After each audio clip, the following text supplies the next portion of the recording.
Chers astrolosophistes, bonjour et bienvenue à celles et ceux qui nous rejoignent. Nous nous retrouvons aujourd'hui pour la chronique de la nouvelle lune du 16 août 2023 qui aura lieu à 11h39 si on est à Paris. C'est une nouvelle lune qui est en Lion à 23,17 et elle est conjointe à son maître le Soleil qui est au même degré évidemment que la lune. Vénus rétrograde fait partie de cette conjonction à 18,39 dans le signe du Lion, mais plus près encore de cette nouvelle lune, la lune noire qui est à 24,7 dans le même signe. Il y a donc quelque chose ici qui est frappé par le manque. La lune noire, c'est un sentiment de vide intérieur, d'invalidité, l'angoisse de ne pas être reconnu, honoré dans sa lumière. Ce manque de sécurité interne peut être caché par un mécanisme de défense qui affirme le contraire, comme de l'orgueil ou de la mégalomanie. L'image de la mère symbolique bien sûr, est intériorisée comme manquante, absente, et c'est donc une période où l'on peut se sentir ou se comporter de façon très immature sur le plan émotionnel, sur le plan de l'affectivité. Nous pouvons avoir quelqu'un dans notre entourage proche qui souffre de cette manière, mais il n'est pas dit que nous arrivions à être le plus mature des deux. Nous pouvons manquer d'empathie ou d'humilité dans la situation parce que nous ressentons nous-mêmes un dur jugement interne et il est très difficile d'aimer l'autre dans sa différence si nous ne nous aimons pas nous-mêmes. Ou encore, nos affects peuvent être anesthésiés ou nous aurons un besoin avide d'être aimés, d'être confirmés par le regard de l'autre. Il est très possible de vivre cela avec quelqu'un du même sexe que le nôtre parce qu'il s'agit davantage d'une recherche fusionnelle que d'un partage, d'une complémentarité. Nous l'avons déjà évoqué dans la dernière chronique, mais il se peut qu'une relation interrompue depuis des années revienne dans notre actualité pour nous permettre d'apprendre, de réaliser, de grandir en maturité et aussi de clore un chapitre commencé il y a longtemps. La nouvelle lune est en carré à Jupiter à 14,58 dans le Taureau et à Uranus à 23 degrés dans le même signe. Alors cela peut être quelqu'un qui habite à l'étranger ou qui est étranger ou encore une personne marquée par un divorce ou encore quelqu'un dont nous avons nous-mêmes divorcé. Le 13 août, Vénus rétrograde et combuste au Soleil en Lion à 20 degrés, c'est-à-dire en conjonction exacte et marque le début d'un cycle de 8 ans. Si vous avez des planètes, l'axe ténolunaire, l'ascendant, le milieu du ciel à 20 degrés d'un signe fixe, c'est-à-dire Taureau, Lion, Scorpion, Verseau, ce nouveau cycle met en avant une nouvelle façon de vivre les valeurs auxquelles nous attachons le plus d'importance, ce qui nous motive le plus est la manière dont on partage ce que l'on aime, sans référence aucune à la pression extérieure, sociale, culturelle, traditionnelle. Qu'est-ce qui nous impressionne, qu'est-ce qui nous nourrit et nous modèle en vue de nous enrichir d'un nouveau sens de notre vie? Alors en Lion, il y a beaucoup d'intensité, d'entièreté, de foudre. On peut idéaliser rapidement l'objet de notre affection et décider de ne pas voir l'ombre consubstantielle à la lumière. Il peut donc y avoir des désillusions, on peut habiller l'autre pour toutes les saisons de qualité et de désir qui nous sont propres, en feignant de croire que cela vient du partenaire. C'est une dynamique de piédestal et de mélodrame. Aussi, on aura tout à gagner d'également se nourrir du grand trigone en terre et de raison gardée. Alors d'une façon générale, commençons ce cycle avec les questions de ce que l'on veut créer, de ce qui nous inspire et nous procure de la joie, qui nourrit notre cœur de jeunesse et de légèreté dans nos relations, dans ce que l'on aime et que l'on attire à nous. Qu'est-ce qui nous enthousiasmerait, nous donnerait de l'énergie, nous motiverait? La nouvelle lune carrée à Jupiter amène une certaine inflation de l'ego, de l'hypocrisie aussi, de l'extravagance, mais surtout du gâchis.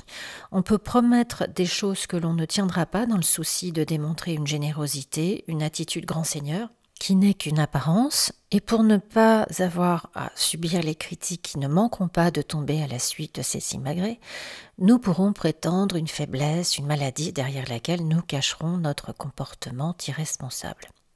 Alors on cherche les compliments, la reconnaissance, mais le cœur manque, ce qui est quand même un comble en signe du Lion. Paradoxalement, on peut être très étroit d'esprit, intolérant avec ces mêmes traits chez les autres.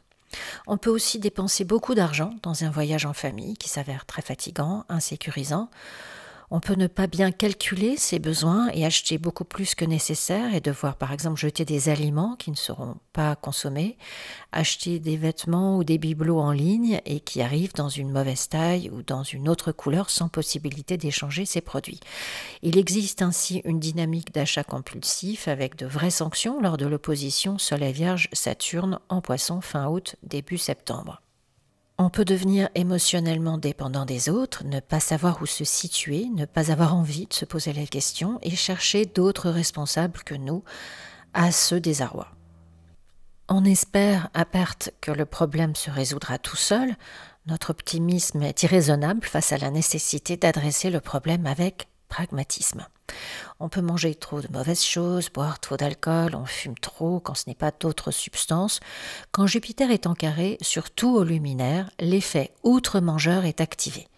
On peut être saisi par la procrastination ou encore une vraie flemme et buller devant la télé ou sur les réseaux sociaux pendant des heures.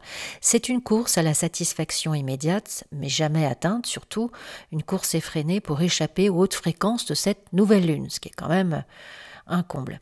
Alors la nouvelle lune, elle est en trigone montant, au nœud nord en bélier à 26,55 et à Chiron, en bélier à 19,43. Ils seront d'ailleurs bientôt conjoints et le seront exactement en février 2024 à 16 degrés dans le bélier. C'est précisément une formidable invitation pour se montrer authentique et revisiter en conscience les épisodes de notre vie qui nous ont blessés, qui peuvent être la raison de toutes ces démonstrations peu flatteuses que nous infligeons à notre entourage pendant cette période. Les relations avec les autres peuvent occasionner des opportunités exceptionnelles pour nous aider à progresser et ce, sur le long terme. Ça passera par de l'audace, par une décision interne. On devra sortir de notre zone de confort. Alors, entre guillemets d'ailleurs, parce qu'il n'y a vraiment rien de confortable dans nos évitements, mais c'est à nous de développer une nouvelle habileté à écouter et honorer notre intuition. Il n'est d'ailleurs pas exclu que les plus sensibles fassent l'expérience de flash, de prise de conscience spontanée en relation à des événements du passé, de comprendre comment ils peuvent les surmonter afin de changer le chemin pour la suite des événements. Nos vieux mécanismes de défense ou simplement de réponse psychologique automatique quant à des situations peuvent être profondément modifiés à la lumière de cette nouvelle lune. Le passé, des problèmes familiaux, des souffrances liées à notre enfance peuvent être examinés avec bienveillance aujourd'hui et apaisés, cicatrisés. Alors avec Chiron, cela s'incarne souvent sous la forme d'une ou d'un thérapeute, un guide, mentor, pasteur, etc. Mais ici, surtout que Saturne est inaspecté, il peut s'agir de notre propre mère ou une grand-mère ou quelqu'un de notre branche maternelle auprès de laquelle nous trouvons l'énergie intuitive, créative, nourrissante pour établir une nouvelle sécurité émotionnelle. Alors comme Chiron et les nœuds sont en carré à Pluton, il peut s'agir d'une très ancienne et profonde blessure qui peut en effet être la raison de notre manque de confiance en nous, mais parce que nous montrerons notre vulnérabilité telle qu'elle est, nous attirerons une bienveillance et un respect nouveaux et surtout sincères. Il n'est pas exclu qu'ainsi nous aidions des proches, car cette nouvelle intelligence émotionnelle permet aussi aux autres de se sentir eux-mêmes validés, légitimés par notre vision honnête, sage et évidemment plus mature de ce qui est arrivé. Chiron et le nœud nord en bélier sont maîtrisés par Mars en Vierge, lui-même en semi-sextile à notre nouvelle lune. Il s'agit donc bien d'initiatives courageuses, résolues, prises pour changer notre quotidien. C'est une action féconde qui entraîne notre foyer, notre entourage proche, pour surmonter une épreuve et de probablement s'en rendre maître. Sœurs, frères, oncles et tantes jouent un rôle important ici. L'intelligence, l'altruisme ou simplement la compréhension servent de lien entre différentes personnes et permettent de très significativement progresser. Un déplacement, une communication inattendue peuvent provoquer un développement très positif parce qu'on a le don de convaincre autrui. Alors, c'est plus dans nos actions d'ailleurs que par nos paroles. Ce sont des initiatives prises au bon moment où le sang-froid, l'exigence et le sens des responsabilités parlent éminemment en notre faveur. La légalité, la légitimité font partie de cette équation.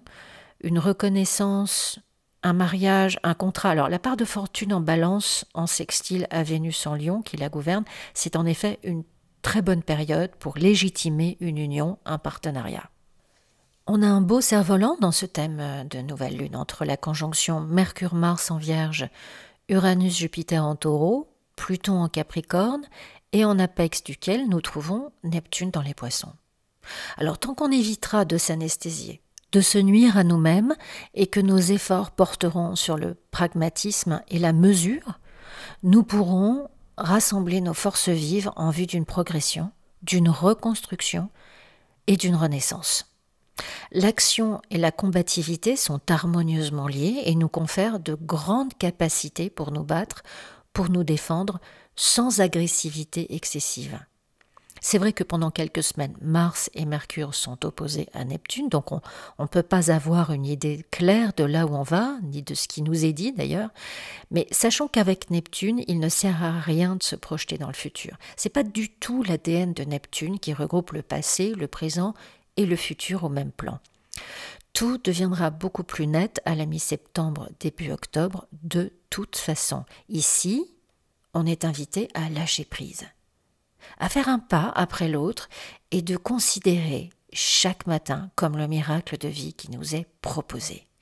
Ce peut être aussi un moment d'isolement qui nous permet d'être en contact avec quelque chose de plus haut, de plus beau et d'absolument bienveillant. À partir du 20 août, Vénus sera sortie de sa jonction avec le Soleil et nous pourrons donc l'apercevoir dans notre ciel dès le matin. Tout ce qui nous pose question aujourd'hui, surtout dans le domaine vénusien, nos relations, ce que nous voulons, ne nous voulons plus, ce que nous aimons, ce que nous n'aimons plus, les gens, les situations vers lesquelles nous voulons nous rapprocher et d'autres dont nous ne voulons plus entendre parler.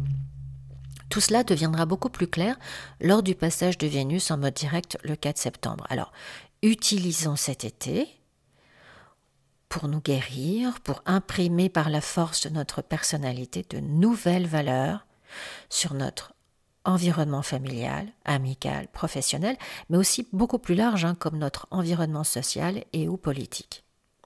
Uranus en Taureau sera rétrograde à partir du 29 août, à 23 degrés jusqu'au 27 janvier 2024 à 19 degrés. C'est important pour la génération X née dans les années 60 qui a la conjonction Uranus-Pluton en Vierge. C'est à vous d'être proactif sur ce genre de vibration et de faire les changements nécessaires. Alors que cela vienne sous forme de nouvelles expériences, de nouvelles amitiés, de nouveaux intérêts, nouvelles méthodes, formations, cours, ateliers qui nous permettent d'évoluer et de progresser. Alors, ce n'est pas forcément quelque chose de totalement inédit en cette période normale de rétrogradation générale, mais une autre façon de penser, d'agir dans une situation qui était peut-être bloquée et qui nous permet de faire un très grand bond en avant. Même chose pour toutes celles et ceux qui ont des planètes en signe de terre, dernier décan, donc Taureau, vous voyez que tout le ciel ne vous tombe pas sur la tête, les taureaux, les vierges et les capricornes, et évidemment si on a l'ascendant, le milieu du ciel et ou l'axe des nœuds lunaires dans ces signes-là. Voilà, chers astrolosophistes, cette chronique est à présent terminée. Pour une analyse personnelle de votre thème, une révolution solaire si c'est votre anniversaire ou encore une synastrie, n'hésitez pas à me joindre à l'adresse qui s'affiche à l'écran, astrolosophicafé@gmail.com ou sur notre site astrolosophie.com. Je vous souhaite une magnifique nouvelle lune, un magnifique nouveau cycle vénusien et je vous dis à bientôt sur Astrolosophie.